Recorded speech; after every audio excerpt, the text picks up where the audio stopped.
Living with inflammatory arthritis, it can sometimes feel impossible to get healthy, to feel healthy, and to even know how to work out and how to progress flexibility, how to get stronger, and just how to feel better. It can sometimes feel impossible, right? It can be challenging to even know where to start, which exercises to do. So my goal over the years as a personal trainer with ankylosing spondylitis for about 15 years now, my goal has been, how do I adapt to my symptoms? Because symptoms are going to vary day to day, week to week. The fatigue, the joint pain and stiffness, flares are going to really have an impact on the workout routine.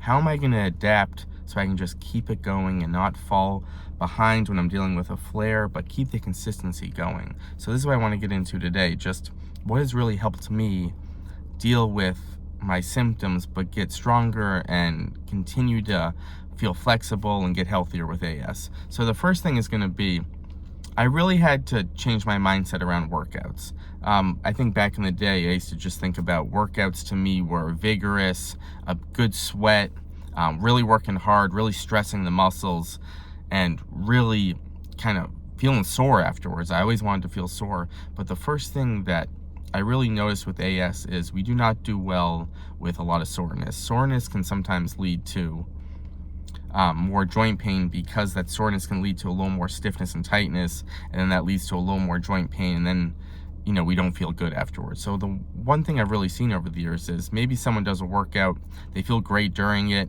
but the next day is when it hits them. Their body feels horrible, like they were hit by a truck. It just feels terrible. So I try to work with people on finding that sweet spot on how do we put together the best workout where we're feeling good during the workout, but we're also feeling good after the workout, and we're able to progress it. So the one thing I see is way too much soreness. Now, soreness is going to be a factor in the beginning. If you're just starting a new routine, if you haven't worked out in a while, there's going to be some soreness. But my goal is always to keep track of everything. And if there's a ton of soreness, kind of weeks on end, and you can't seem to get rid of it, that's where we want to switch things up a little bit. So when we're thinking about strength training, we want to make sure a great warm-up where we're getting the blood flowing, heart rate elevated, and this can be different for everyone. But the first thing I want folks to focus on is a great warm-up where you're feeling just a little looser before the workout. And then after the workout, we always want to do a couple stretches, some cool down routine. And again, this can be different. This doesn't necessarily have to be stretches. Maybe some sort of cool down routine so we get the muscles relaxed before we're done with the workout. So one thing that's really helped me post-workout is concentrating on holding a stretch to a comfortable range of motion. So not holding a stretch where we're wincing in pain, but finding that mild range of motion and holding that stretch for about 30 seconds, right? And I like to do, if say I'm working on my chest muscles, my hamstrings, after that workout in particular, I would then stretch the chest muscles, I would stretch the hamstrings. Again, a comfortable range of motion, 30 seconds, and that can really help with soreness, especially for the next day, if you're really dealing with soreness the next day. But the second thing that can really be a factor is maybe you're doing way too long of a workout or way too much of something. So another thing to look at is maybe reduce the duration of that workout, even if it's walking. Some people tell me that they like to go on long walks and they really feel good, but the next day they're incredibly sore. So maybe just for the first few weeks, first month, focus on 10-minute walk, 15-minute walk.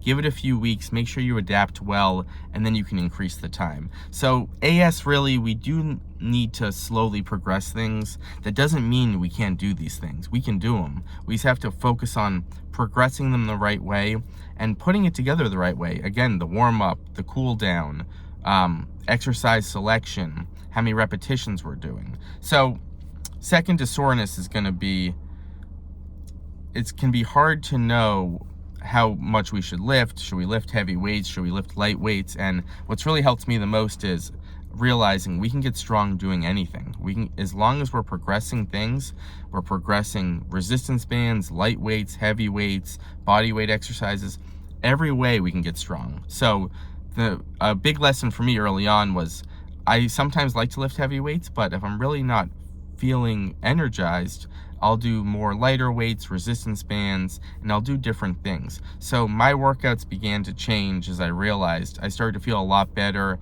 putting it all together and mixing it up. And that's one thing I want folks to focus on is use different techniques. Use resistance bands, use machines. It's a great way to anchor your body and really focus on the muscles. And not everything has to go to an extreme burn, fatigue. You can, over time, stress the muscles and feel pretty good, but in the beginning, I think it's better to do lighter weights, resistance bands, body weight exercises, and we're not going to complete fatigue, especially for the first few weeks. Just feel out some movements, just a couple repetitions, focus on 5 repetitions of a bridge, of a squat, of a resistance band pull apart. Focus on just getting the movement down and feeling good, and then we can progress it. And, I think that's one of the main things I see, people just starting out with too much. And again, AS just doesn't respond to not slowly progressing things, but over time, you'll really find that you're able to do things, you're able to feel good as long as we've correctly progressed it, right? So these are the biggest lessons for me, is with the workouts, adapting them. They don't always have to be long workouts. But my last thing today is, for me personally, I've really dealt with flares that, aside from the stiffness and tightness, flares like sciatica have really taken me out, right? And I've felt like I couldn't do anything. It was hard to even step down without wincing in pain. Really challenging times in my life. And I've had sciatica a lot, and it affects me differently. Rest is important, but sometimes for me, over the years, that rest turned into a couple days of rest, a week of not doing anything, and then the whole body tightens up. So say for me, my hip is really bothering me, I have sciatica, and I'm just so fatigued. If I rest for that week, then everything hurts, right? The whole body hurts. And then I went from just my hip hurting to the whole body hurting, and then I kind of felt like I fell behind a little bit. So, of course, rest is important, but you need to see for yourself, what are some things you can do on those days when you're really struggling? If you're really dealing with stiffness and tightness, you're dealing with some sort of flare, see if there's anything you can do, maybe separate. So for me, if I'm dealing with the sciatica, with the hip pain, maybe I focus on the upper body, some resistance bands, some gentle stretching. Maybe I use the sauna, maybe I use some resistance machines where I can kind of limit that hip and limit the sciatica symptoms. So for me, the most important thing became, what can I do during these really hard days where I'm really feeling terrible, but what can I do to keep the consistency going, even if it's just a couple minutes? And all of those things over the years really added up for me. And then once kind of the hip felt better, the sciatica felt better, I wasn't behind like I was if I rested for the week or rested too much. So you got to find the rest sweet spot. And lastly, there's so many ways we can do this. There's so many ways we can exercise. Again, we can use different methods, shorter workouts. So keep trying different things. Don't give up on it, because you might find something that really works for you. If you're dealing with a flare or fatigue, maybe it's just a short workout, a couple minutes, maybe it's reducing the length of the workout. Keep trying different things and keep track of it, so over time you'll know, all right, these are some things I can do, I can keep this going, I can get looser this way, I can work on maybe reducing the range of motion on stretching, I can work on strength training with machines, with bands. It's all about consistency, and then over time you'll find that you're able to find a good rhythm and know where to get started when you're really struggling. Hope that helps. Let me know in the comments what has helped you over the years when you really struggled with AS, really struggled with inflammatory arthritis. How have you stayed consistent? Because that's been my #1 goal. How do we just keep going during the hard times? See you next time.